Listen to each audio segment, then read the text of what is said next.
ரொம்ப நாள் கழிச்சு குட்டீஸ் கேட்ட மாதிரி பீச்சுக்கும் வந்தாச்சு. போனோடனே குட்டீஸ் மண்ணில் விளையாட ஆரம்பிச்சிட்டாங்க. நானும் அப்பாவும் அங்கே ஒரு பெரிய மரம் இருந்தது, அது பக்கத்தில் நிழலும் இருந்தது. ஸோ அங்கே உட்காந்துட்டு குட்டீஸ் தூரமாக விளையாடுறத பார்த்துட்டே இருந்தோம். எங்களுக்கு முன்னாடி குட்டி பறவை அழகாக ரேம்ப் வாக் பண்ணி காமிச்சிட்டு இருந்தது. அதையுமே கொஞ்ச நேரம் வேடிக்கை பார்த்துட்டு இருந்தோம். குட்டீஸ்க்கு இப்போ போய் கடலில் விளையாடணும். இப்போ நமக்கு அப்பாவோட உதவியும் தேவை, அதனால வாங்கன்னு சொல்லி இழுத்துட்டு போயாச்சு. கொஞ்ச நேரம் குட்டி பையன் கூட அப்பா அழகாக விளையாடிட்டு இருந்தாரு. அக்காவுமே அந்த சைடு விளையாடிட்டு இருந்தாங்க. மண்ணுக்கடியில் என்னதான் இருக்குன்னு சொல்லி குட்டி பையனும் அப்பாவும் ஆராய்ச்சி பண்ணி எடுத்தாச்சு.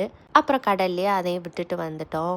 பீச்சுக்கு நிறைய குட்டீஸ் வந்திருப்பாங்க இல்லையா, அவங்க எல்லாரும் கூடயும் சேர்ந்து குட்டி பையன் விளையாட ஆரம்பிச்சிட்டாரு. இந்த குட்டியும் அலைய கூட அவரால் தாங்கிக்க முடியலை, சும்மா உருண்டு ஓடிக்கிட்டு இருந்தாரு. சின்ன சின்ன குட்டி பையன் சேட்டைகள்லாம் நான் வீடியோ எடுத்திருக்கேன்.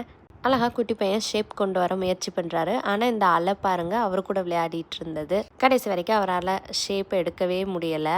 இந்த மாதிரி க்யூட்டான மெமரிஸ் எல்லாம் கலெக்ட் பண்ணிட்டு அவ்வளோதான், நாங்கள் அங்கேருந்து கிளம்புறதுக்கு டைம் ஆயிடுச்சு. சன்செட்காக வெயிட் பண்ணோம், அதையுமே பார்த்தாச்சு. இப்போ உங்களுக்கு ஸ்டார் மூன் எப்படி அழகாக இருக்குன்றதையும் காட்டுறேன். எங்கள் ஃபேமிலி கூட ட்ராவல் பண்ண சப்ஸ்கிரைப் பண்ணிக்கோங்க.